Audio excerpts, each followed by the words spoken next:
الحمد لله نحمده ونستعينه ونستغفره ونؤمن به ونتوكل عليه ونعوذ بالله من شرور أنفسنا ومن سيئات أعمالنا من يهده الله فلا مضل له ومن يضلل فلا هادي له ونشهد أن لا إله إلا الله وحده لا شريك له ونشهد أن محمدًا عبده ورسوله الذي أرسله الله بالحق بشيرا ونذيرا. أما بعد قال الله تبارك وتعالى أعوذ بالله من الشيطان الرجيم بسم الله الرحمن الرحيم إنما يريد الله ليذهب عنكم الرجس أهل البيت ويطهركم تطهيرا واذكرنا ما يتلى عليكم في بيوت الله واذكرنا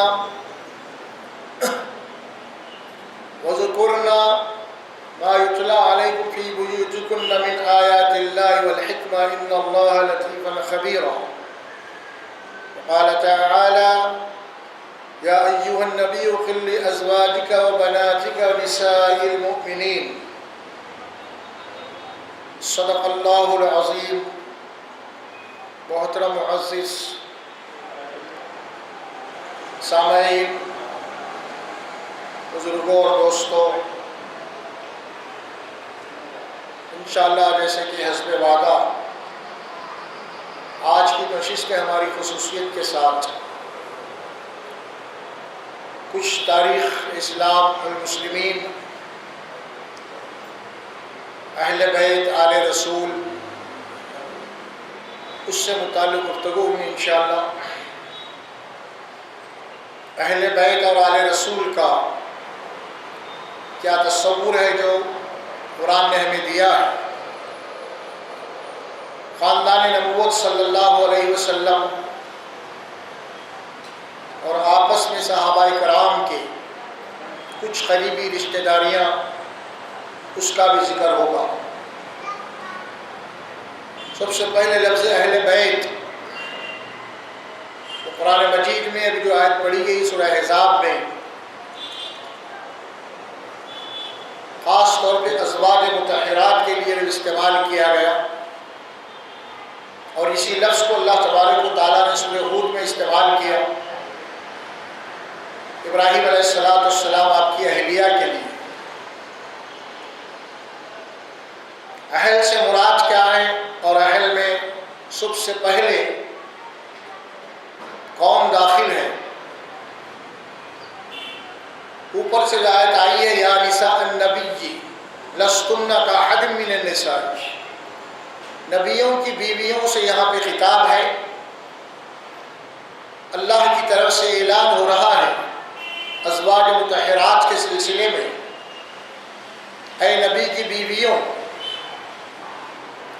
تمہارا مقام اور رتبہ بہت اعلیٰ، بہت بلند ہے. تم عام عورتوں کی طرح نہیں ہو. دنیا کی کوئی عورت بھی تمہارے اس منصب اور رتبے مقام کو نہیں پہنچ سکتی. احد کا لفظ استعمال کیا، کوئی بھی عورت ازواج مطہرات کا مقام اور اس کے رتبے کو پہنچ نہیں سکتی. یہ قرآن کا فیصلہ ہے. اس اعتبار سے ازواج مطہرات جو ہیں تمام عالم کی عورتوں کے اوپر یہ فضیلت رکھتی ہیں اور ان کا مقام اور مرتبہ ہے. اور ازواج مطہرات میں خصوصیت کے ساتھ حضرت خدیجہ الکبریٰ رضی اللہ تعالی عنہا، حضرت عائشہ صدیقہ رضی اللہ تعالی عنہا، ان کا ذکر خاص طور پہ احادیث میں آیا ہے. انما یرید اللہ لیذہب عنکم الرجس اہل البیت ویطہرکم تطہیرا. اللہ تبارک و تعالیٰ کا یہ ارادہ ہے، اللہ یہ چاہتے ہیں اہل بیت، اے نبی کی گھر والیوں،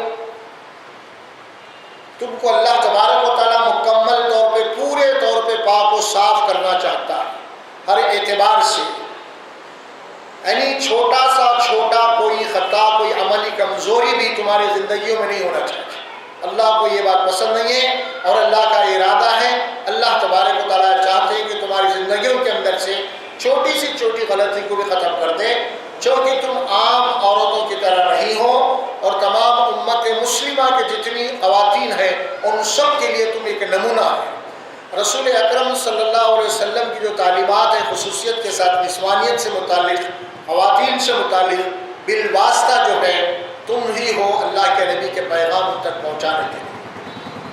اس اعتبار سے اللہ تبارک و تعالیٰ نے ازواج مطہرات کو تمام امت مسلمہ کی خواتین کے لیے ایک نمونہ بنا دیا ہے اس آیت کریمہ میں۔ اس کے بعد حکم دیا کہ وَذْكُرْنَ مَا يُتْلَى فِي بُيُوتِكُنَّ مِنْ آيَاتِ اللَّهِ وَالْحِكْمَةِ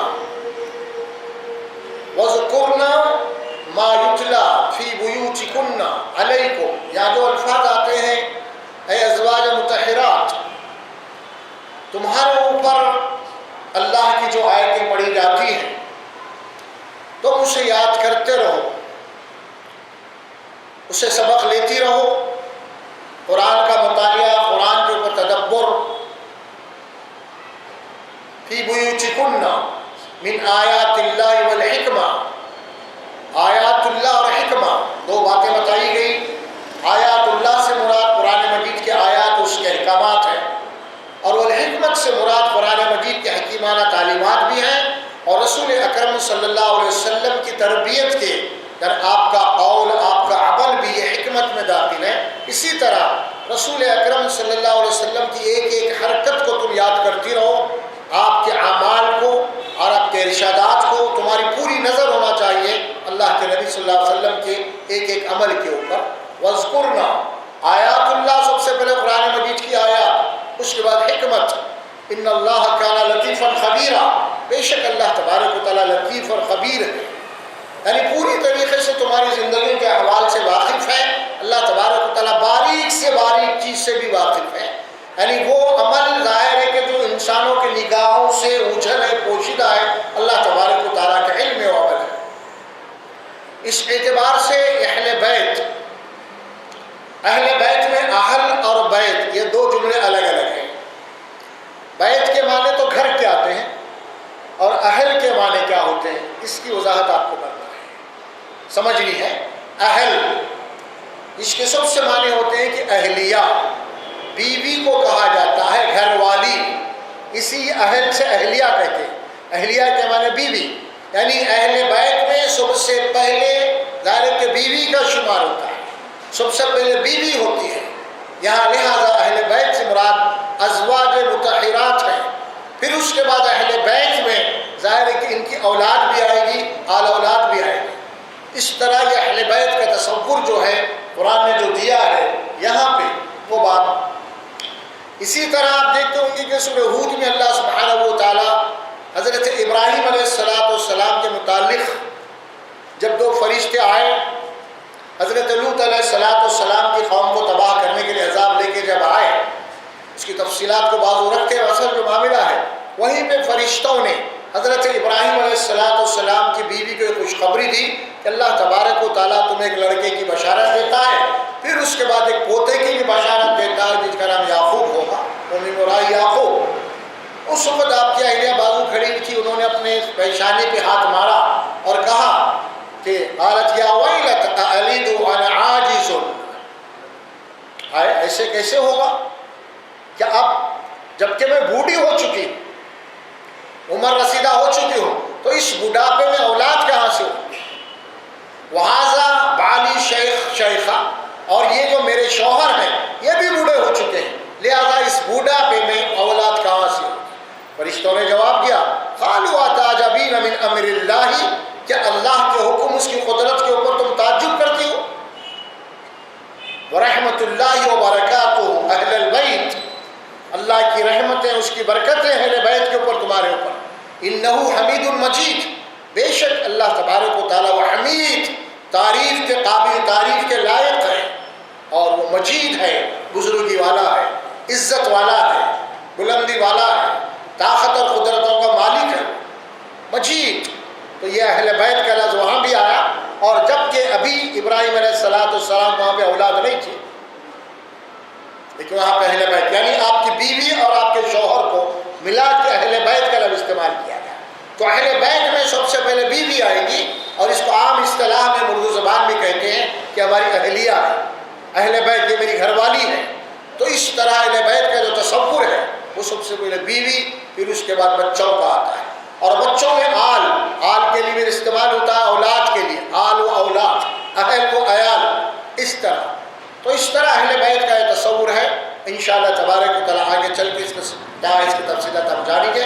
سب سے پہلے ہم رسول اکرم صلی اللہ علیہ وسلم کی آپس میں خاندانی جو رشتہ داریاں ہیں وہ ذرا سا آپ جو ہے تھوڑا اس کو ہائی لائٹ کریں گے تاکہ ہمیں معلوم ہو جائے، کیونکہ بہت ساری تاریخ کی باتیں ایسی ہیں کہ ہمارے پاس ہمارے ذہن و دماغ سے بالکل اوجھل ہیں، اور جن لوگوں نے تاریخ کو پھیلا دیا ہے وہی چیزیں ہمارے پاس مشہور ہیں، اور جو حقائق ہیں تاریخ میں جس کے اوپر پردے ڈال دیے گئے ہیں، آج امت مسلمہ کی اکثریت بھی اس سے غافل نظر آتی ہے، اور باضابطہ اس کے پیچھے ایک سازش ذہن بھی کام کر رہا ہے، کرتے آیا ایک زمانے سے۔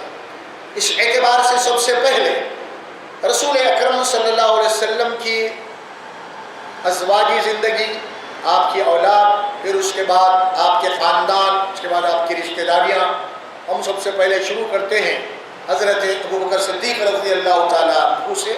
سیدنا ابوبکر صدیق رضی اللہ تعالیٰ عنہ رسول اکرم صلی اللہ علیہ وسلم کے بچپن کے دوست ہیں، عمر میں 3-4 سال کے چھوٹے ہیں، اور سب سے پہلے ایمان لانے والوں میں ہیں، والسابقون الاولون۔ اللہ کے نبی صلی اللہ علیہ وسلم فرمایا کہ جس کے بھی سامنے میں نے اس کلمے کو رکھا ہے توحید کے، کوئی نہ کوئی اعتراض کیا ہے اور کچھ جو ہے جناب تذبذب کا شکار ہے، سوائے ابو بکر کے،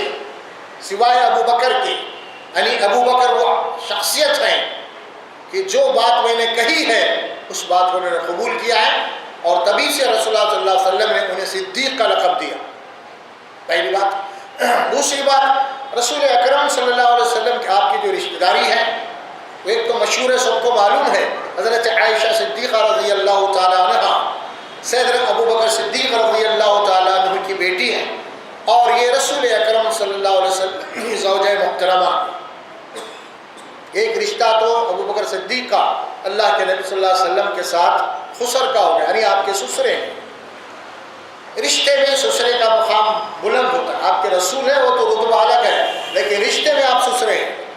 اس اعتبار سے ایک رشتے کا آپ جو ہے نابی علی سسرے ہوئے، ایک دوسرا رشتہ بھی جو آپ کو لگتا ہے ایک اعتبار سے سیدنا ابوبکر صدیق رضی اللہ تعالیٰ عنہ اللہ کے نبی صلی اللہ علیہ وسلم کے ہم زلف ہیں، یعنی ساڑو بھی لگتے ہیں۔ اس کی تاریخ یہ ہے، فاطمہ حضرت اسماء بنت عمیس رضی اللہ تعالیٰ عنہ رسول اکرم صلی اللہ علیہ وسلم کی بیوی حضرت ام المومنین حضرت میمونہ رضی اللہ تعالیٰ عنہ کی ایک بہن ہے جس کا نام اسماء ہے، اور یہ اسماء جو ہے سیدنا ابوبکر صدیق رضی اللہ تعالیٰ عنہ کی بیوی ہے۔ حضرت میمونہ ام المومنین ان کی بہن حضرت اسماء بنت عمیس ابوبکر صدیق رضی اللہ تعالیٰ عنہ کی بیوی ہے۔ تو اس اعتبار سے اللہ کے نبی صلی اللہ علیہ وسلم کے ہم زلف یعنی آپ کے ساڑو ہوئے۔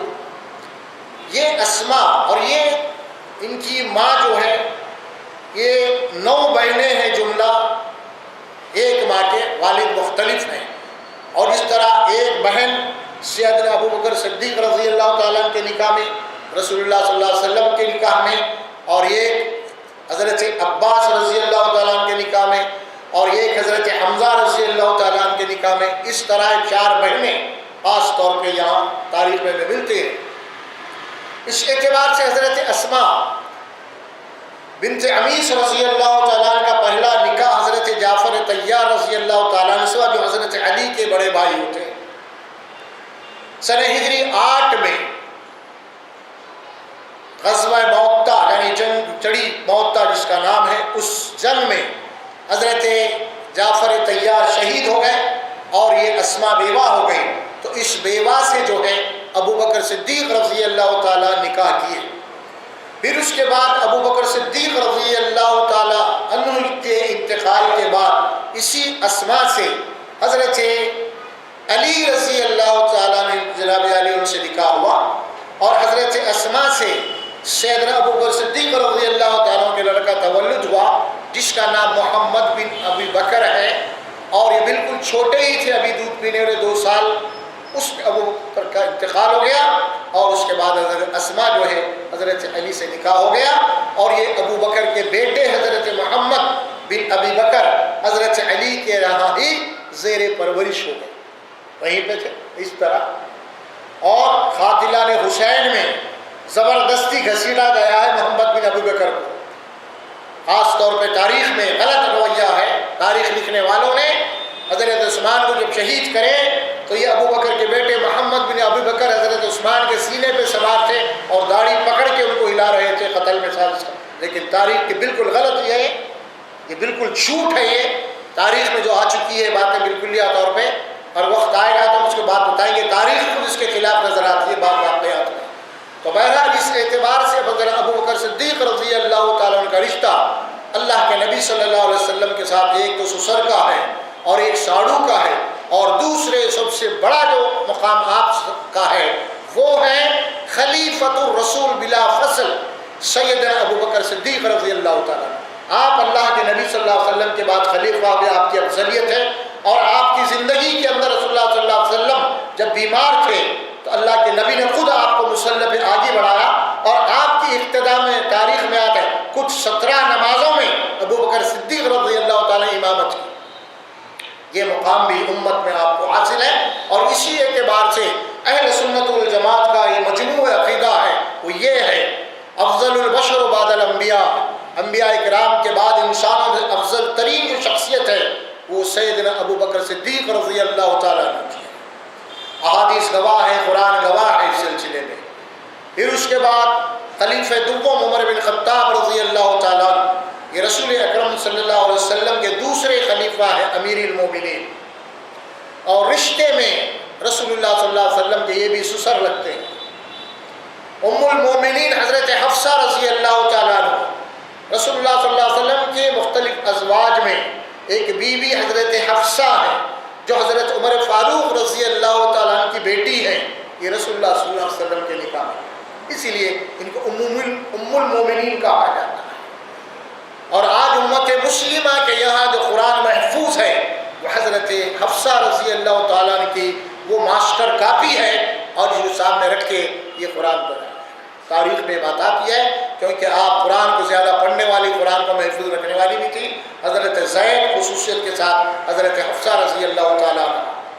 تو اس اعتبار سے 2 خلیفہ اول اور دوم رسول اللہ صلی اللہ علیہ وسلم کے سسر ہو گئے، اور اس کے بعد پھر خلیفہ سوم اور خلیفہ چہارم۔ اب ہم اس کے بعد اس کو تھوڑا سا روک کے ازواج مطہرات کے پاس آئیں گے انشاءاللہ۔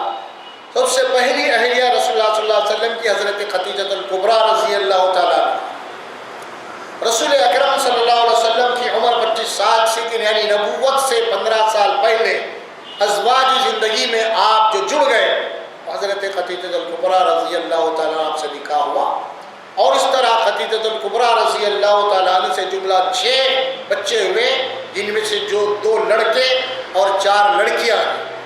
2 لڑکے، بعض کے یہاں تاریخ میں 3 لڑکے آتے ہیں، لیکن بعض لوگوں نے کہا جو عبداللہ جو تھے انہی کا نام عبداللہ بھی تھا، اور انہی کا نام طاہر اور طیب بھی کہا کرتے تھے، صفاتی نام تھے، لیکن حقیقت میں 2 بیٹے، ایک قاسم اور ایک عبداللہ، اور اسی وجہ سے رسول اللہ صلی اللہ علیہ وسلم کی کنیت جو ہے ابو القاسم کہلاتے تھے۔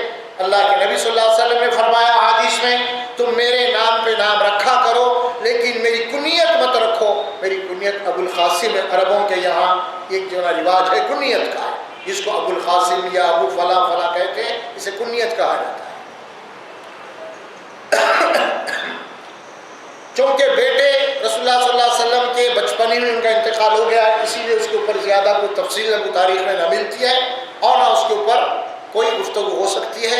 اس اعتبار سے قرآن کا فیصلہ ہے سورہ احزاب کے اندر، ما کان محمد ابا احد من رجالکم ولکن رسول اللہ وخاتم النبیین، تم میں سے محمد صلی اللہ علیہ وسلم کسی مرد کے باپ نہیں ہے، یعنی محمد رسول اللہ صلی اللہ علیہ وسلم کی کوئی مردانہ اولاد باقی نہیں ہے، ختم۔ ولیکن رسول اللہ، وہ اللہ کے رسول ہیں، وہ خاتم النبیین، اور نبیوں کے ختم پہ ہیں، یہ قرآن کا اعلان ہے۔ اس کے بعد 4 آپ کی بیٹیاں ہیں، اور 4 بیٹیوں کے متعلق قرآن مجید میں یہ بات واضح طور پہ سورہ احزاب کے اندر جو آیت پڑھی گئی شروع میں، یا ایھا النبی قل لازواجک و بناتک و نساء المؤمنین، ازواج، بنات اور نساء یہ تینوں جمع کے صیغے ہیں، اور اس طرح بنات بھی جمع کا صیغہ ہے، اور عربی کا جو قاعدہ ہے، اس کے جو قواعد بنتے ہیں گرامر، اس میں جمع کے لیے کم سے کم 3 ہونا ضروری ہے۔ تو اس اعتبار سے بعض لوگ یہ کہتے ہیں کہ رسول اللہ صلی اللہ علیہ وسلم کی ایک ہی بیٹی تھی حضرت فاطمہ، ان کی غلط بات کے یہی کافی ہے کہ قرآن نے جمع کا صیغہ استعمال کیا، اور ویسے چاہے وہ سنیوں کی کتابیں ہوں چاہے شیعوں کی کتابیں ہوں، اس میں یہ سب محفوظ ہے کہ رسول اللہ صلی اللہ علیہ وسلم کی 4 بیٹیاں تھیں۔ 4 بیٹیوں میں سب سے بڑی بیٹی حضرت زینب رضی اللہ تعالیٰ، اس کے بعد حضرت رقیہ رضی اللہ تعالیٰ، اس کے بعد حضرت ام کلثوم رضی اللہ تعالیٰ عنہ، اس کے بعد حضرت فاطمہ الزہرا رضی اللہ تعالیٰ عنہ، اور بعض تاریخی روایات میں حضرت فاطمہ تیسرے نمبر پہ ہے اور حضرت ام کلثوم چھوٹی ہے۔ خیر اس سے بحث نہیں ہے، لیکن آپ کی 4 بیٹیاں تھیں، اور چاروں کے چاروں بھی یہ سابقون الاولون ایمان۔ اکثر تاریخ میں ایمان لانے والوں کا ذکر کیا جاتا ہے، سب سے پہلے ایمان لانے والے ابو بکر ہیں، پھر اس کے بعد علی ہیں، پھر اس کے بعد خدیجہ الکبریٰ ہیں، لیکن کہیں یہ ذکر نہیں ہوتا کہ رسول اللہ صلی اللہ علیہ وسلم کی بیٹیاں سب سے پہلے ایمان لائیں۔ تاریخ میں یہ بات نہیں بتاتے، جبکہ پورے بیٹیاں آپ کی۔ ابھی تو حضرت فاطمہ رضی اللہ تعالیٰ عنہ بالکل چھوٹی تھی، لیکن حضرت زینب وہ تو ظاہر ہے کہ اولاد والی تھی، شادی شدہ تھی، سب سے پہلے ایمان لائی، اور ظاہر ہے کہ خدیجہ الکبریٰ رضی اللہ تعالیٰ جب ایمان لائی تو ظاہر ہے کہ بیٹی بھی ایمان لائی، اور والد وہ تو کے نبی ہیں، ظاہر ہے کہ ازواج مطہرات، اور ظاہر ہے کہ یہ چاروں بیٹیاں ایمان میں السابقون الاولون ہیں۔ لیکن اس کا نظر انداز اور اس کی تفصیل ہم کو تاریخ میں کہیں بھی نہیں ملتی، اور کوئی بتاتا ہی نہیں۔ خاص طور پہ یہ بھی ایک بہت بڑی خلا ہے تاریخ کے اندر باضابطہ، اس اعتبار سے سب سے پہلے ایمان لانے والوں میں ظاہر کہ آپ کے گھر والے ہیں، اور آپ کے گھر والوں میں آپ کی بیوی ہیں اور آپ کی اولاد ہیں، یعنی چاروں بیٹیاں۔ اس طرح اہل بیت حضرت علی بھی ہیں، کیونکہ آپ ہی کے یہاں پرورش پائے حضرت علی بھی، اس اعتبار سے حضرت زید بھی ہیں، اور وہاں پہ حضرت اسامہ وغیرہ جو رسول اللہ صلی اللہ علیہ وسلم کے یہاں زید بن حارث، پھر ان کے بیٹے حضرت اسامہ، اس اعتبار سے خدیجہ الکبریٰ رضی اللہ تعالیٰ نبوت سے 15 یعنی سن ہجری 40 میں، 40 سال کی عمر میں آپ کو نبوت ملی، اور نبوت سے 15 سال پہلے آپ کا نکاح۔ تو اس طرح کتنے سال ہو گئے؟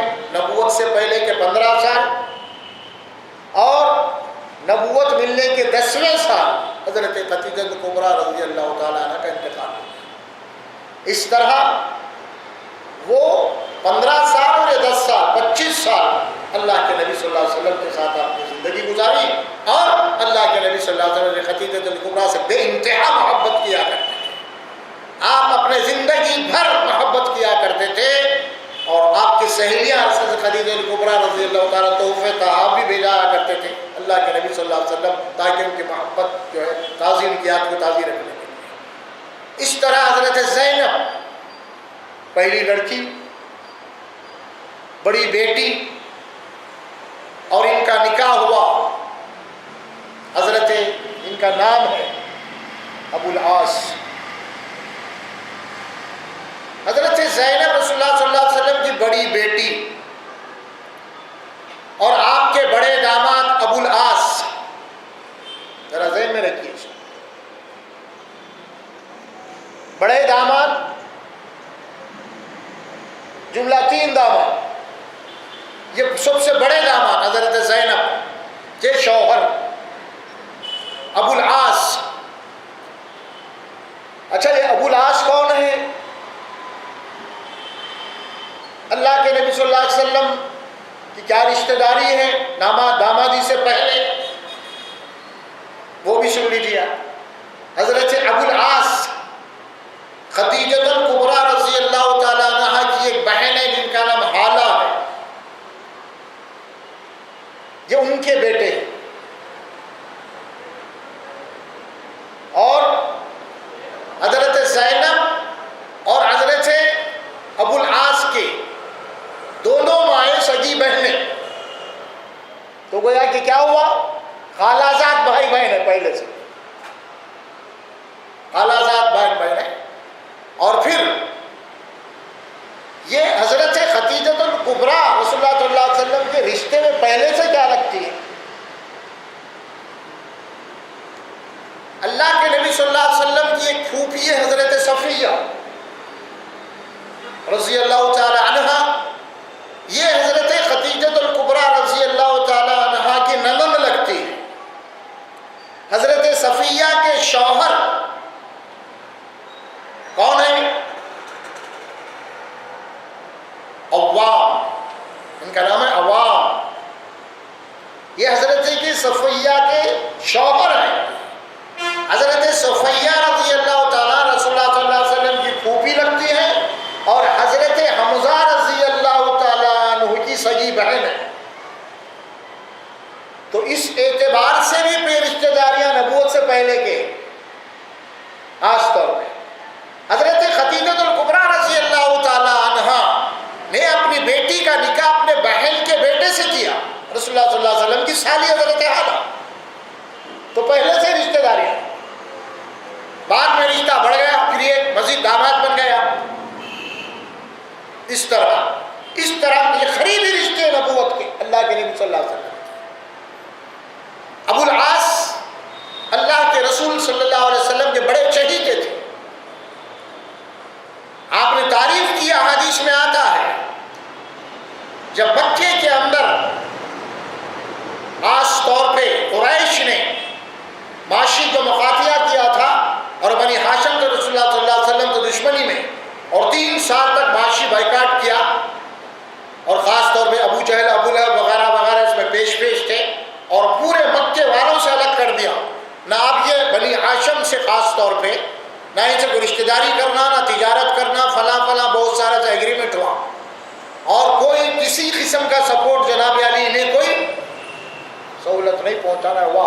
تو اس وقت رسول اللہ صلی اللہ علیہ وسلم کے داماد ابو لہب تھے، اس ایگریمنٹ کے خلاف انہوں نے تحریک چلائی اور عملی طور پہ اونٹوں کے اوپر راشن لوٹ کر کے جناب علی مخالفت مول لی سارے مکہ کی، اور انہیں راشن پہنچایا. اس طرح اللہ کے نبی صلی اللہ علیہ وسلم نے یہ مبارکباد دی اپنے بڑے داماد کو. ابو العاص نے اپنے دامادی کا حق ادا کر دیا ہے، اور ان کو جو لقب ملا وہاں پہ، یہ مکے کا شیر ہے، پورے مکے والوں سے جناب علی مقابلہ کیا. اور اس نے میری بیٹی سے جو وعدہ کیا تھا اس کو بھی پورا کیا. یہ بھی احادیث میں آتا ہے. اس طرح کے بات سے حضرت ابو العاص رضی اللہ تعالیٰ نے، اگرچہ کہ یہ بعد میں ایمان لائے ہیں، پہلے نہیں لائے ایمان، یہ بھی سن لیجیے بات، بعد میں ایمان لے کے آئے ہیں، یہ ابھی نہیں لائے، ہجرت کے بعد ایمان لائے. رسول اللہ صلی اللہ علیہ وسلم ہجرت کرنے کے بعد سب سے پہلے جنگ بدر ہوئی، جنگ احد ہوئی، اس کے بعد وہ ایمان لائے ہیں بعد میں. ابو العاص رضی اللہ تعالیٰ عنہ شادی کے بعد ظاہر ہے کہ آپ کے گھرانے میں جو اولاد ہوئی حضرت زینب سے، حضرت زینب کو ایک لڑکا اور ایک لڑکی ہوئی، ایک لڑکا اور ایک لڑکی ہوئی. گویا کہ رسول اللہ صلی اللہ علیہ وسلم کے نواسے. ابھی تو فاطمہ کی شادی بھی نہیں ہوئی، سمجھ لیجیے. ابھی تو ہجرت کے بعد، جنگ بدر کے بعد نکاح ہوا حضرت فاطمہ رضی اللہ تعالیٰ. تو اس اعتبار سے سب سے بڑی بیٹی کا بیٹا جن کا نام ہے، بڑے داماد کا نام ابو العاص، بڑے نواسے کا نام علی. ایک علی وہ ہے جو داماد فاطمہ کے شوہر ہیں رضی اللہ تعالیٰ عنہما، ایک علی وہ ہیں جو آپ کے نواسے ہیں بڑے، حضرت زینب کے بیٹے. اسی طرح ایک نواسی ہے جس کا نام امامہ ہے. تو یہ امامہ جو ہے رسول اللہ صلی اللہ علیہ وسلم کے یہاں گھر میں، نانا کے گھر میں رہا کرتی تھی. اور وہ جو بخاری میں حدیث آتی ہے، جب آپ گھر میں نفل نماز پڑھتے تو حضرت امامہ آپ کے کندھوں پہ بیٹھ جاتی، اور اللہ کے نبی صلی اللہ علیہ وسلم وہ کھیلتے جب آپ کے کندھوں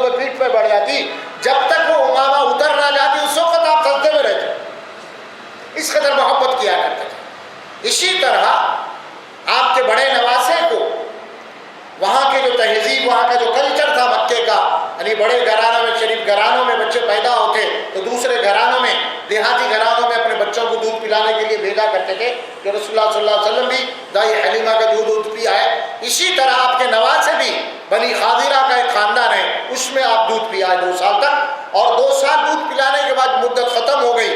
جب وہ قبیلہ واپس کرنے آیا, اللہ کے نبی صلی اللہ علیہ وسلم نے بڑے نواسے کو حضرت زینب سے مانگ لیا. رسول اللہ صلی اللہ علیہ وسلم کے گھر میں اولاد نہیں تھی, اسی لیے آپ مانگ لیا.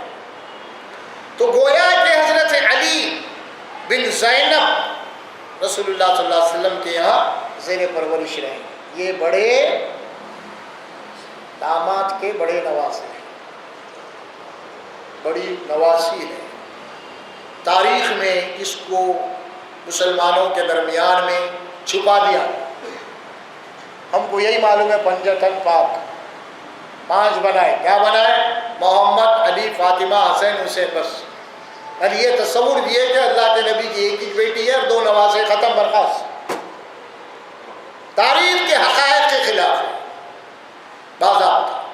یہ سب مجوسیت کے کام ہیں. اب اس کے بعد اب یہ تاریخ سنتے چلے گی. اب آپ حضرت زینب کے بیٹے حضرت علی فتح مکہ جب ہوا, فتح مکہ اللہ کے نبی صلی اللہ علیہ وسلم کے ساتھ جب مدینے سے نکلے, آپ کے پیچھے اونٹ پہ بیٹھے, اور اس وقت ان کی عمر 13 سے 14 15 سال کی آتی ہے تاریخ کی کتابوں میں.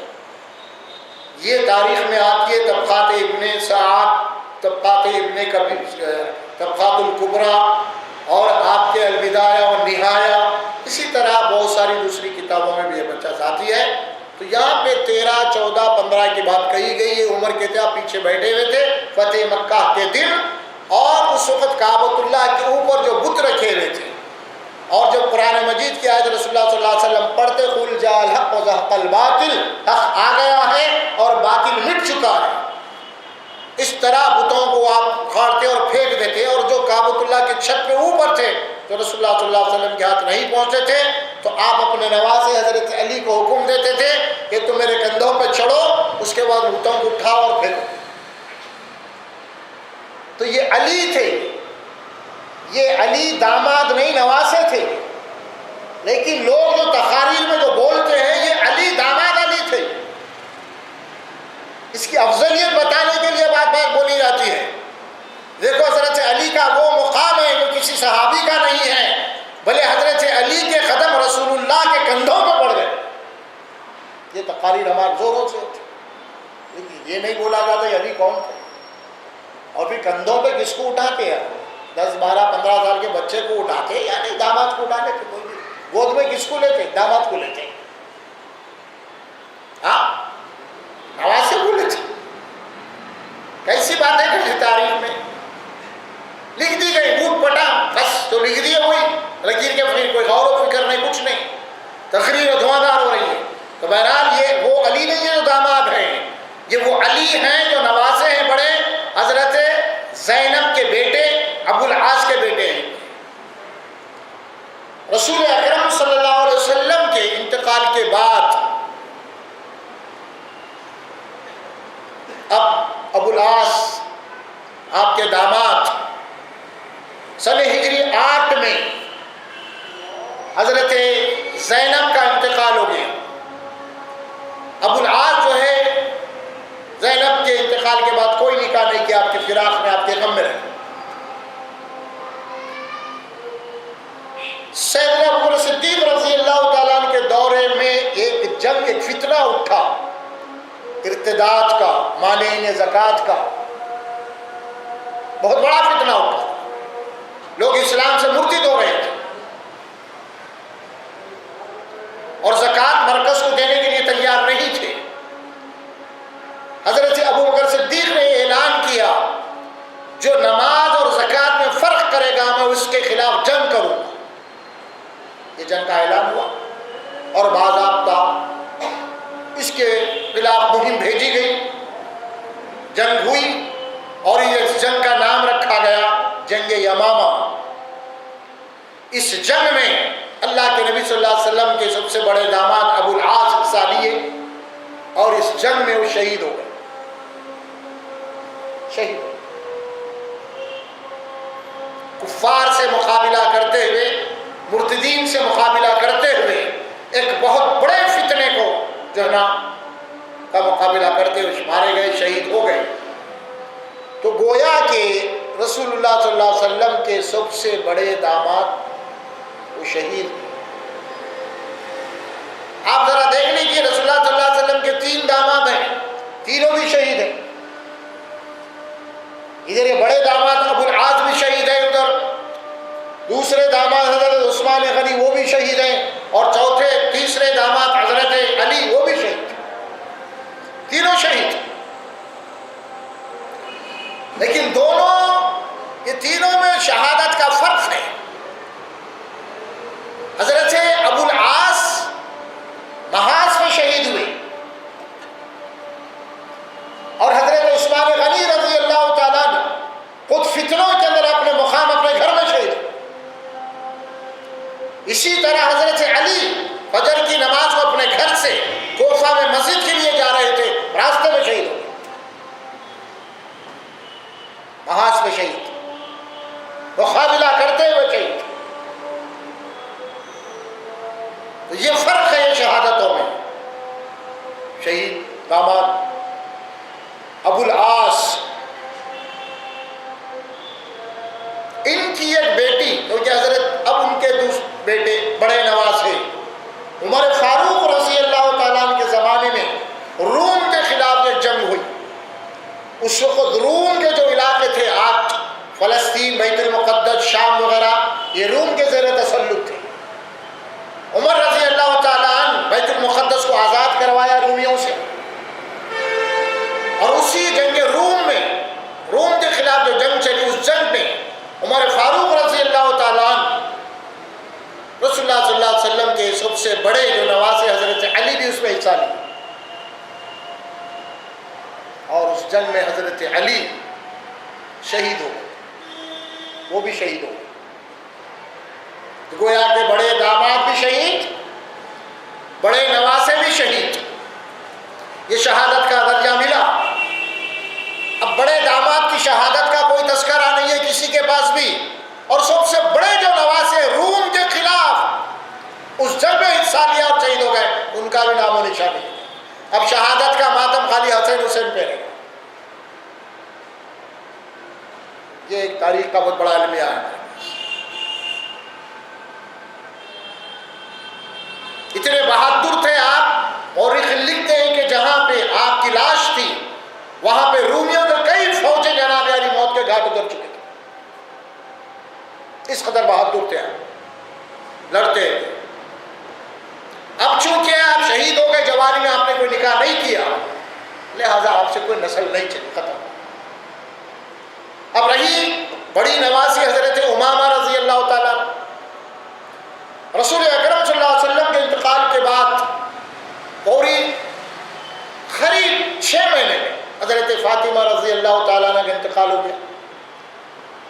حضرت فاطمہ حضرت علی کو یہ وصیت کی، اگر خدا نہ خواستہ میرا انتقال ہو گیا تو تم حضرت امامہ سے نکاح کر لینا، یہ میری وصیت ہے.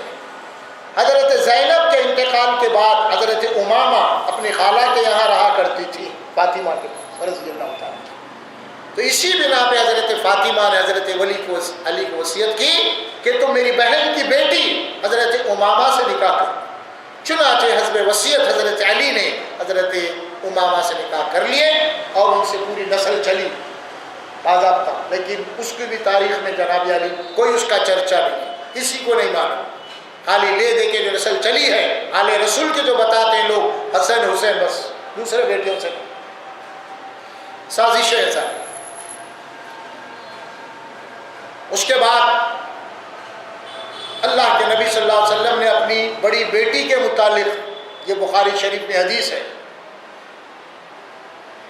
یہ بڑا رتبہ اور مقام، بڑے عظمت کے جملے کہے تھے. ہی افضل بناتی زینب، میری سب سے افضل ترین جو بیٹی ہے، افضل بیٹی وہ زینب. یا اصیبوا بی، میری وجہ سے اس کو بہت سے تکلیفیں پہنچی. اور محبوب ترین نواسے نواسیوں میں سب سے محبوب ترین میری نواسی جو ہے حضرت امامہ ہے. اور ایک فطری بات بھی تھی، بیٹی کا انتقال ہونے کے بعد نواسی سے محبت ہو جاتی. جب ایک ہار تحفے میں آیا رسول اللہ صلی اللہ علیہ وسلم کے یہاں، صحابہ کرام بھی بیٹھے ہوئے تھے، آپ نے اس وقت ارشاد فرمایا میرے خاندان میں سب سے جو محبوب ہے اسے پہنا. تو وہ ہار حضرت امامہ کو پہنا. لوگ کہہ رہے تھے حضرت عائشہ حضرت فاطمہ کو دیں گے، لیکن جب ہار پہنایا حضرت امامہ کو پہنا. تو اس سے یہ بات ہوتی ہے محبت، لگاؤ، دل بھی کیفیت، قلب بھی کیفیت. رسول اللہ صلی اللہ علیہ وسلم اس کا اظہار فرمایا. اب دوسری بیٹی حضرت رقیہ، حضرت رقیہ رضی اللہ تعالیٰ عنہ، اللہ کے نبی صلی اللہ علیہ وسلم نے حضرت عثمان غنی رضی اللہ تعالیٰ عنہ کے جو ہے نا نکاح میں دیا.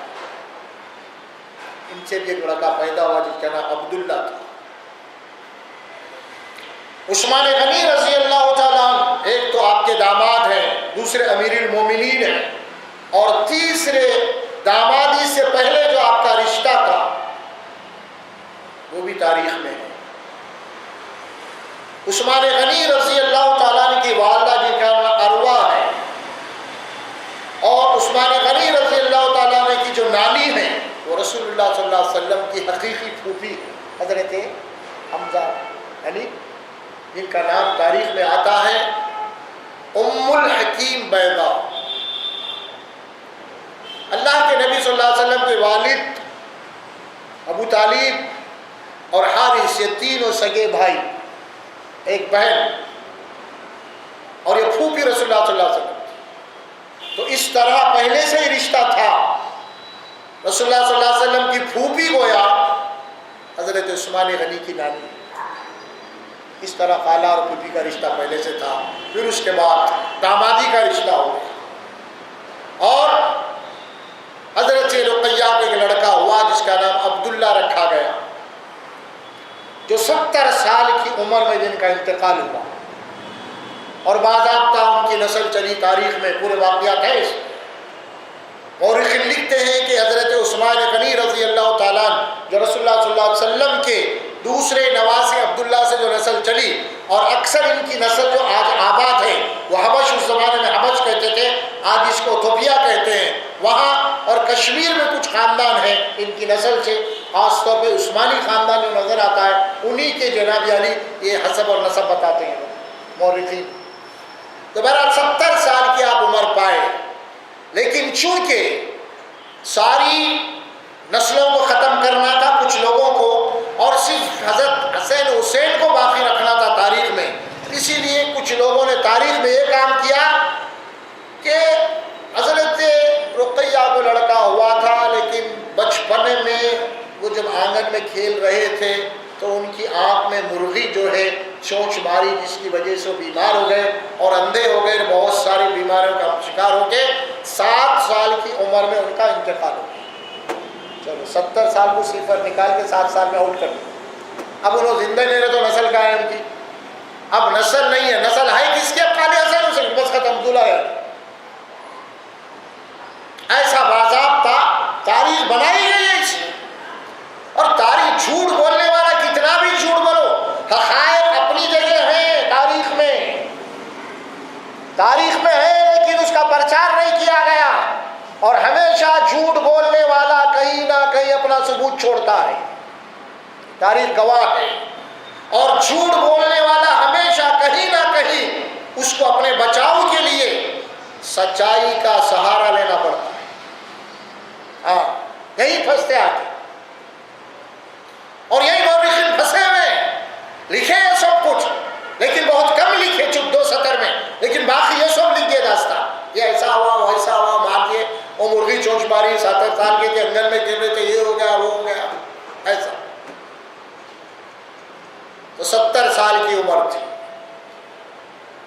حضرت رقیہ کا انتقال ہو گیا. انتقال کے بعد اللہ کے نبی صلی اللہ علیہ وسلم اپنی دوسری بیٹی حضرت ام کلثوم کو نکاح میں دیا. 2 بیٹیاں. اسی طرح حضرت عثمان غنی رضی اللہ تعالیٰ کو ذوالنورین کہا جاتا ہے. کیا کہتا ہے؟ ذوالنورین کے معنی ہوتے ہیں 2 نور. اللہ کے نبی صلی اللہ علیہ وسلم کے دل کے 2 ٹکڑے حضرت عثمان کے نکاح میں. ذوالنورین عثمان غنی رضی اللہ تعالیٰ رسول اللہ صلی اللہ علیہ وسلم کے داماد. ان کی بھی نسل چلی, ان کی بھی آل چلی, باقی ہے, چل رہی ہے, آل رسول ہیں. جب یہ آل رسول ہیں حضرت علی, فاطمہ, تو حضرت رقیہ, حضرت عثمان بھی آل رسول ہیں. سن لیجیے. پھر عثمان غنی رضی اللہ تعالیٰ عنہ کا شہادت ہوئی بڑے بے دردانہ, اب شہید کر دیے گئے. اب چوتھے دم بیٹی کا نمبر آ رہا ہے, فاطمہ الزہرا رضی اللہ تعالیٰ. حضرت فاطمہ رضی اللہ تعالیٰ کہ آپ کی سب سے چھوٹی بیٹی تھی, اور تینوں بیٹیوں کا انتقال ہو گیا ہے. اور تینوں بیٹیوں کا انتقال ہونے کے بعد ایک بیٹی جب بچی ہوتی ہے تو فطرتاً اپنے باپ کو زیادہ پیاری ہو جاتی ہے. یاد رکھیے آپ, یہ ذہن میں, فطرتاً یہ بات نفسیاتی بات ہے. اسی طرح ایک بیٹی تھی, رسول اللہ صلی اللہ علیہ وسلم بہت پیار بہت چاہتے تھے. چنانچہ حضرت علی سے آپ کا نکاح ہوا.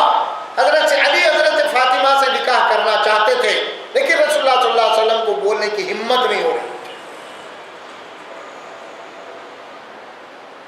جب علی کا ارادہ سیدنا ابوبکر صدیق, سیدنا عمر, سیدنا عثمان کو معلوم ہوا تو یہ لوگ رسول اللہ صلی اللہ علیہ وسلم کے پاس سفارش کیے, یا رسول اللہ صلی اللہ علیہ وسلم, حضرت علی کی خواہش ہے کہ فاطمہ سے نکاح کرنا.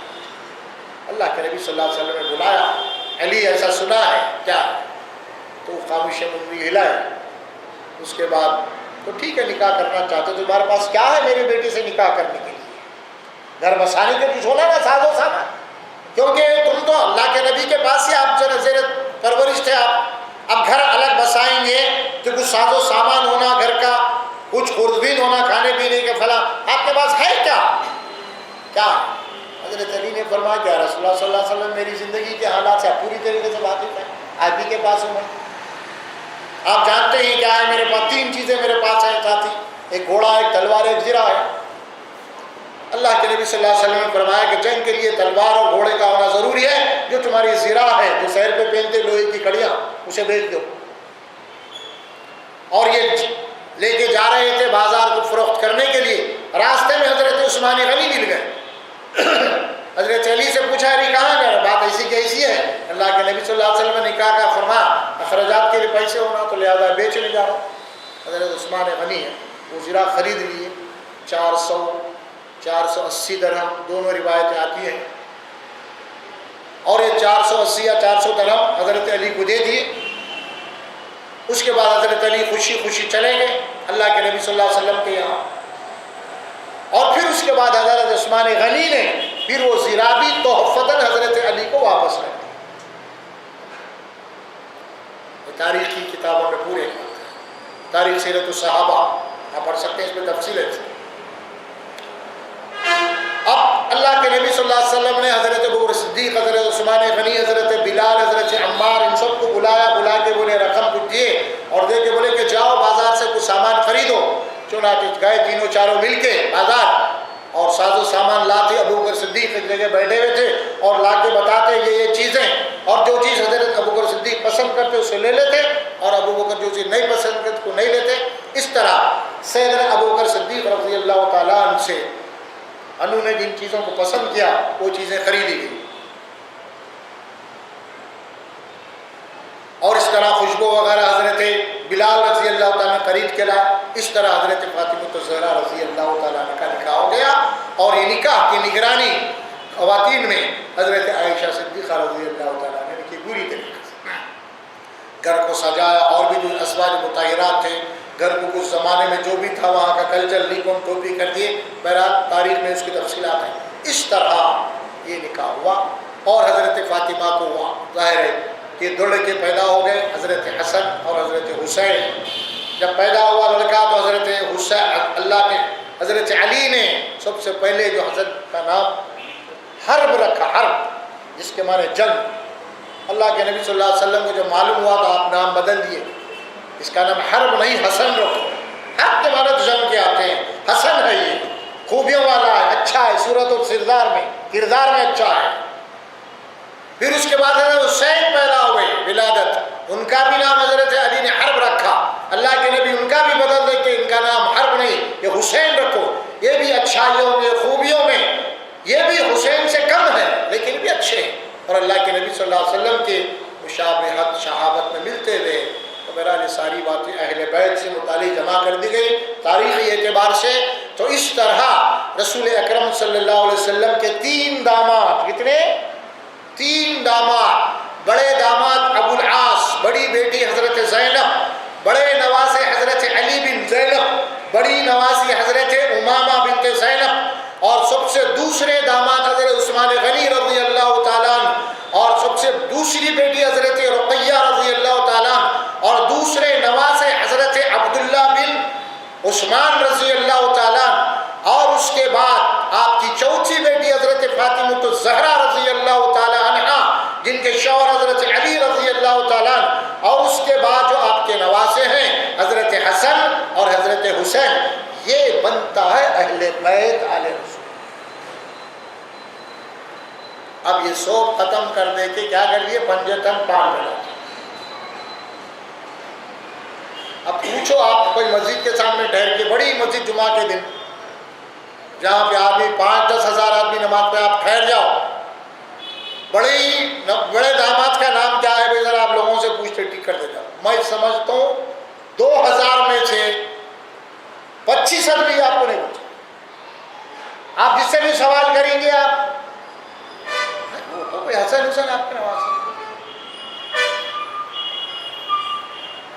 آپ کسی بھی گاؤں کی، دیہات کی چھوٹے بچے کو جو تھوڑا بہت معلومات رکھنے والا ہے، کسی دیہات میں بھی آپ جائیں گے، اللہ کے نبی صلی اللہ علیہ وسلم کی بیٹی آپ کے نواسے پہنچے، یہ بابا حسین حسین، بیٹی فاطمہ، داماد علی، نہیں سب سے بڑے، نہیں بابا نہیں۔ اتنا اس کا پروپیگنڈا کیا پنجے تن کا اتنا پروپیگنڈا کیا گیا، اور اسی لیے کیا گیا ہے کہ باقی کے 3 بیٹیوں کو نکال دیا گیا، دامادوں کو نکال دیا گیا، حالانکہ بڑے داماد بھی شہید، بڑے نواسے بھی شہید، دوسرے داماد بھی شہید، حضرت علی بھی شہید، دوسرے نواسے بھی شہید، حضرت حسین بھی شہید، لیکن سب کے قربانی آل رسول، آل بیت، یہ تصور ختم کر دیا ہے۔ اب آل اور اہل کیا ہے، اس کی حقیقت کیا ہے؟ اب ذرا اس حقیقت کے اوپر ہم آتے ہیں۔ ایک دیکھیں ہم دعا پڑھتے ہیں خاندان نبوت، اللہم صلی علی محمد وعلی آل محمد کما صلیت علی ابراہیم وعلی آل ابراہیم، اللہم بارک علی محمد وعلی آل محمد، اللہ محمد صلی اللہ علیہ وسلم کے اوپر برکتیں رحمت نازل فرما، اور ان کے اہل و عیال، ان کے خاندان میں بھی برکتیں نازل فرما۔ اب رسول اللہ صلی اللہ علیہ وسلم کے خاندان میں ابو جہل بھی، ابو لہب بھی، اس میں بھی نہیں رہے گا کیا؟ اس میں رہے گا خاندان میں؟ نہیں، سوال ہی نہیں۔ کیوں؟ آل کے معنی اب کیا ہے؟ قرآن کے آئیں گے اب آل کیا کہا؟ آل کا لفظ استعمال کیا گیا اور اہل کا لفظ استعمال کیا گیا ہے قرآن میں۔ آپ سورہ ہود پڑھیں گے، نوح علیہ السلام کا بیٹا جب ڈوب رہا تھا طوفان نوح میں، اور نوح علیہ السلام دعا کر رہے تھے اللہ سے، وقال نوح ربہ ان ابنی من اہلی وان وعدک الحق وانت احکم الحاکمین۔ نوح نے ہم کو پکارا، ہم سے دعا کی، اے اللہ یہ میرا بیٹا ہے اور تیرا وعدہ ہے کہ تو میرے گھر کو بچانے والا ہے، تو احکم الحاکمین ہے، لہذا میرا بیٹا میرے آنکھوں کے سامنے ڈوب رہا ہے، بچا لے اس کو۔ اب اللہ کی طرف سے کیا جواب آیا یہ سنو۔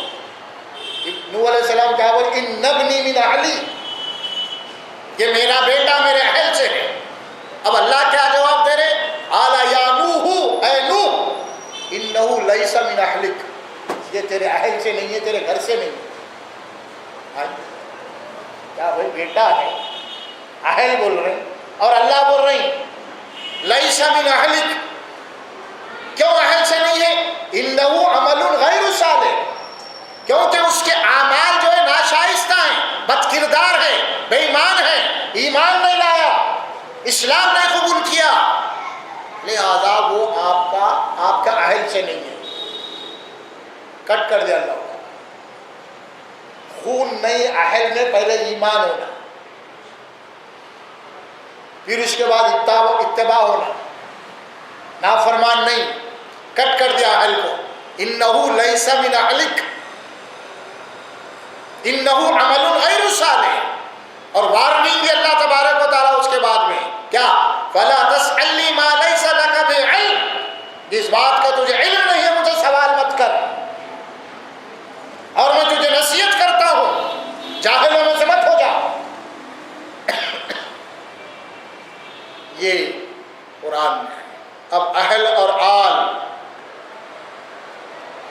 اب یہ لفظ ہم لائیں گے، آل کا لفظ فرعون کے ساتھ آیا قرآن میں، وَأَغْرَقْنَا آلَ فِرْعَوْنَ، ہم نے فرعون اور اس کے آل کو سمندر میں غرق کر دیا۔ اب یہ آل کون تھی جو سمندر میں ڈوب گئے؟ فرعون کا لشکر تھا، اس کی اولاد نہیں تھی۔ فرعون کی فوج تھی جو موسیٰ علیہ السلام بنی اسرائیل کا پیچھا کرتے ہوئے آئی تھی، سمندر پھٹ گیا، موسیٰ اور بنی اسرائیل سمندر سے نکل گئے، اور فرعون اور اس کی لشکر راستہ ہے سمجھ کے وہ گھوڑوں کو دوڑا دیا، اور اللہ بولا وَأَغْرَقْنَا آلَ فِرْعَوْنَ وَأَنْتُمْ تَنْظُرُونَ، یہ تو قرآن میں تھے، سورہ بقرہ میں آئے، تفصیلات دوسری جگہ بھی ہے۔ ہم نے فرعون اور اس کے لشکر کو سمندر میں غرق کر دیا، اور یہاں پہ اللہ نے فرعون کے لشکر کو فرعون کی آل کا، اب کیا معنی نکلتے اس کے؟ اولاد نہیں نکلتی، بلکہ آل کے معنی فالوورز، اس کی اتباع کرنے والے، اس کے حکم پہ چلنے والے، آل نہیں۔ اب کانسیپٹ جو قرآن دیا، تصور جو قرآن دیا آل کا، وہ بلڈ ریلیشن نہیں ہے، وہ اتباع و اطاعت ہے، فالو کرنا ہے۔ جو فرعون کے احکامات کو فالو کر رہے تھے جو فوج، اللہ اس کو آل فرعون بولا، اور جو محمد رسول اللہ کو فالو کرے گا وہ آل محمد ہے، وہ آل رسول وہ ہے۔ اب جو محمد رسول اللہ کو فالو کرے گا، جو قرآن کو فالو کرے گا، وہ آل رسول ہے، اور جو محمد رسول اللہ صلی اللہ علیہ وسلم کا نافرمان ہوگا، جیسا نوح علیہ السلام کے بیٹے کو اللہ ان کے آل سے نکال دیا، اللہ تعالیٰ بھی ان لوگوں کو رسول اللہ صلی اللہ علیہ وسلم کی امت سے نکال دیں گے، آل سے نکال دیں گے، اگرچہ ان کے خاندان کے کیوں نہ۔ تاریخ میں آپ کو معلوم ہے ابو جہل رسول اللہ صلی اللہ علیہ وسلم کا دشمن، اور ان کا بیٹا اکرمہ صحابی رسول، دیکھ رہے ہیں کہاں ہے آل؟ آل کہاں ہے؟ باپ دوزخ میں ہے اور بیٹا جنت میں، رضی اللہ تعالیٰ مقام رضایت پہنچ گیا۔ آل کہاں ہے؟ اور کیجیے ابو جہل دوزخ میں ہوگا، اللہ کے نبی کا چچا، ابو لہب جہنم میں ہوگا، رسول اللہ صلی اللہ علیہ وسلم کا چچا، اور ادھر حمزہ اور عباس ہیں، یہ بھائیاں ہیں آپس میں، اور یہ جنت میں نہیں، کیونکہ ایمان نہیں ہے، اور وہاں ایمان نہیں تھا۔ تو آل اور اہل کا جو تصور ہے، اگرچہ کہ لغت کے اعتبار سے وہ آل کا لفظ استعمال ہوتا ہے، اور اس سلسلے میں جو لفظ استعمال ہوتا ہے بلڈ ریلیشن کے لیے قرآن میں، وہ ذریت کا ہوتا ہے، ذریت، خونی رشتہ، ذریت جو بلڈ سے چلتی ہے۔ تو یہاں بھی یہ نہیں کہ ہم بول رہے ہیں آل رسول ہے، ہم اہل بیت ہیں، ہم سید ہیں، فلاں ہیں۔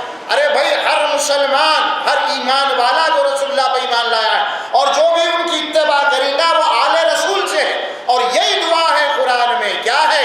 اللہم صلی علی محمد وعلی آلہ۔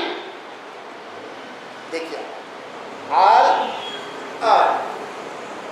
پورے، اب اس میں اللہ کے نبی کے خاندان والے بھی آ گئے، اور آپ کے وہ لوگ بھی آ گئے جو آپ کے امت ہی ہیں، پورے آ گئے۔ یہ ہے آل کا تصور۔ آل کا تصور وہ نہیں ہے جو پیدا ہو گئے ہمارے خاندان میں وہی آل ہے، جو پیدا ہو گئے خاندان لیکن ان کا کوئی عملی کردار نہیں ہے تو آل سے خارج کر دیا۔ یہ تصور ہے جو دیا گیا ہے خاص طور پہ، تو یہ تاریخ جاننا چاہیے ہمیں، خاص طور پہ یہ پنجتن کا جو آنکڑا ہے یہ بہت پچکڑا مارا آپ نے سنیوں، یہ جو پنجا ہے نا بہت پچکڑا مارا ہے، کہیں کے بھی نہیں رہے، بہت سنیا بہت پچکڑ کھا گیا اس سے۔ اور پھر یہ جو تاریخ ہے اس سلسلے میں، بھائی یہ تاریخ کا معاملہ ایسے ہے، اس میں سنی بھی پریشان ہے، شیعہ بھی پریشان ہے۔ اصل سنی اور شیعہ کو تقسیم کرنے والے کوئی اسلام کے سازشی کوئی اور ہی ہے یہ، اور سنی شیعہ کو الگ الگ کر کے آج امت مسلمہ کو لڑا رہے ہیں۔ آج سے نہیں، 1000 سال سے یہ چل رہا ہے معاملہ، کتابوں پہ کتابیں لکھی گئی، کتاب لکھنے والے اس انداز سے لکھا، ارے بھائی آپ ایسی حقائق کے خلاف آپ کتاب لکھ رہے نا، کیا بولے لکھنے والے، اور میاں حقائق کے خلاف لکھ رہا ہوں، آج لکھ رہا ہوں حقائق کے خلاف، تم زندہ ہے، تم بول رہے حقائق کے خلاف ہے، میری کتاب جب 100-200 سال کی ہو جائیں گی پرانی، جب کا ہے اب تو لکھو، جب اعتراض کر رہے لوگ، میرے مرنے کے بعد میری کتاب جب 100-200 سال کی ہو جائیں گی تو لوگ حوالے دیں گے، دیکھو 300 سال کی پرانی کتاب ہے، آج وہی ہو رہا،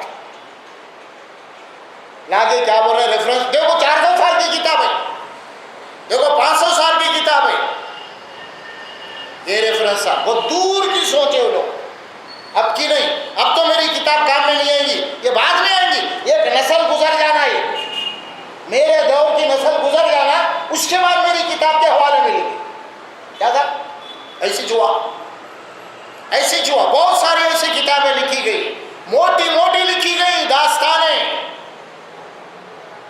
آج مسلمان اسی میں پریشان ہیں، شیعہ سنی کے جھگڑوں کی وہی وجہ ہے، سمجھ میں آ رہا، ہماری کتابیں الگ ہو گئی، ان کی کتابیں الگ ہو گئی، سنیوں کی 6 کتابیں حدیث کے ہو گئی صحیح 7 کی، ان کے پاس 4 کتابیں صحیح 4 کی بول کے ہو گئے، اب ان کے راوی الگ، اپنے راوی الگ، اپنا دین الگ، ان کا دین الگ، یہ تاریخ کے حدیث کے کتابیں انہوں اپن بانٹ لیے، سب ہو گیا، لیکن اللہ کا کرم یہ ہے کہ قرآن آج دونوں کے پاس ایک ہے،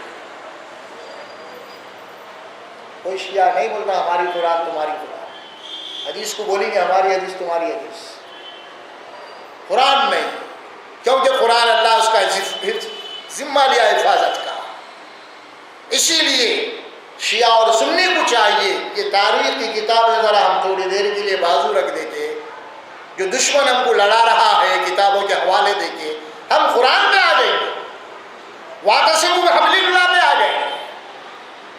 آپ جو شیعہ بول رہے ہیں ادارے کہ وہ بھی ایمان والے ہیں، ان کا بھی ایمان ہے، لیکن تاریخ کے اندر جو واقعہ درج کر دی گئی ہے، یہ تاریخ ہم کو آج گمراہ کر رہی ہے،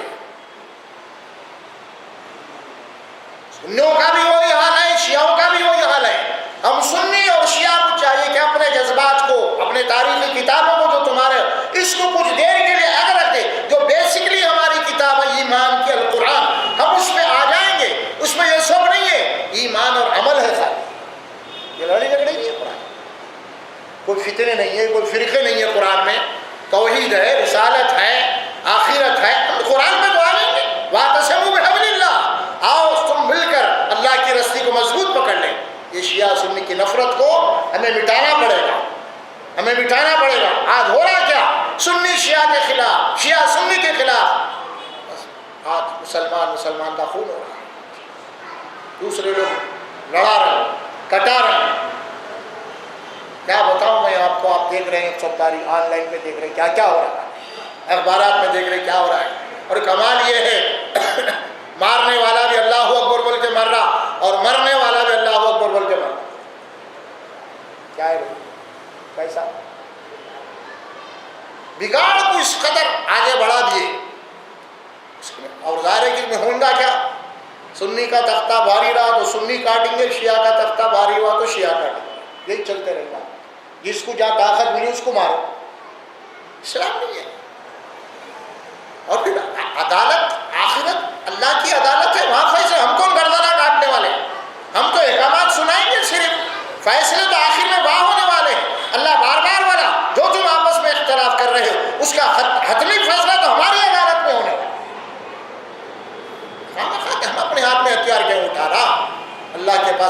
کیوں بننا؟ حقیقت کیا ہے؟ ہم بھی کیا ہے؟ ہم بھی کچھ کم ہے کیا؟ سنی بھی آج ہمارے پاس بھی تاریخ کپا ہے، پوری تاریخ آج ہماری بھی تحریف ہے۔ آج تاریخ کے اندر ہمارے پاس ظاہر کے دشمنوں نے جو سازشیں کی ہیں وہ ہمارے ساتھ بھی ہے، شیعہ لوگوں کے ساتھ بھی ہے، اور 1000 سال سے یہ کارروائی چل رہی ہے تقریباً۔ اگر ہم اس کو آگے اور لے کے جائیں، حضرت عمر فاروق رضی اللہ تعالیٰ عنہ کی شہادت سے یہ کہانی چلتی ہے، وہاں سے سازشیں ہوتی ہیں۔ اگر تاریخ ہم پکڑ کے لیں گے تو وہاں سے پکڑنا پڑے گا۔ تاریخ کا بہت گہرائی سے جائزہ لینا پڑے گا، اور تاریخ کو پڑھنے کے لیے سب سے پہلے آپ کو قرآن پہ نظر رکھنی پڑے گی۔ قرآن کی روشنی میں آپ کو تاریخ پڑھنا پڑے گا، قرآن کی روشنی میں آپ کو احادیث پڑھنا پڑے گا، قرآن کی روشنی میں راویوں کو ٹٹولنا پڑے گا آپ کو۔ قرآن کیا کانسیپٹ دے رہا، قرآن کیا تصور دے رہا ہے، قرآن کے الفاظ، اس کے جملے اپنی جو محکم ہیں، مضبوط ہیں، مدلل ہیں۔ ہم کیا کر دیے؟ قرآن کو بند رکھ کے کر رہے ہیں، اندھیرے میں تلاش کر رہے ہیں۔ اس وجہ سے یہ ہوا، تیرا فرقہ میرا فرقہ، تیری جماعت میری جماعت، تیرا امام میرا امام، یہ جھگڑے وہ جھگڑے، اور سب اسلام کے نام پہ جھگڑے ہو رہے ہیں۔ سمجھ میں آ رہا کہ اللہ تبارک و تعالیٰ کوئی ایسی شخصیتوں کو پیدا کرے تاکہ شیعہ اور سنی کے یہ جو نفرت ہے اس کو کم از کم ختم تو نہیں، ٹھنڈا کر سکے، کم از کم ٹھنڈا کر سکے۔ جو باتوں میں یکسانیت ہے ان باتوں پہ متحد ہو سکے کم سے کم۔ آج ہمارا دشمن ہم کو لڑا رہا، نہ شیعہ کا ہمدرد ہے انہیں، نہ سنی کا ہمدرد ہے انہیں، لڑانے والا دونوں کا دشمن ہے، دونوں کو ایک دوسرے سے کٹا رہا، اور دونوں کی ایک دوسرے کی طاقت ختم کرنا چاہ رہا ہے۔ ہمیں سنیوں کو بھی ہوش میں آنا چاہیے اور ہمارے اہل تشیع کو بھی ہوش میں آنا چاہیے، تاکہ ہم اپنے نفرتوں کو کم کر سکیں، کم از کم اس وقت تک نہیں ہو سکتا۔ جو حقائق ہے انہیں تسلیم کرنا پڑے گا انشاءاللہ تبارک و تعالیٰ۔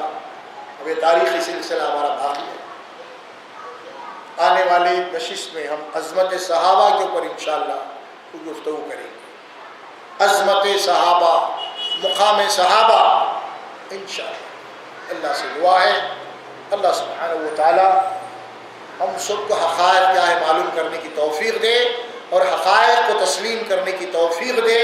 اللہ سے دعا ہے اللہم ارنا الحق حقا وارزقنا اتباعہ وارنا الباطل باطلا وارزقنا اجتنابہ۔ ربنا آتنا فی الدنیا حسنہ وفی الآخرۃ حسنۃ وقنا عذاب النار برحمتک یا ارحم الراحمین۔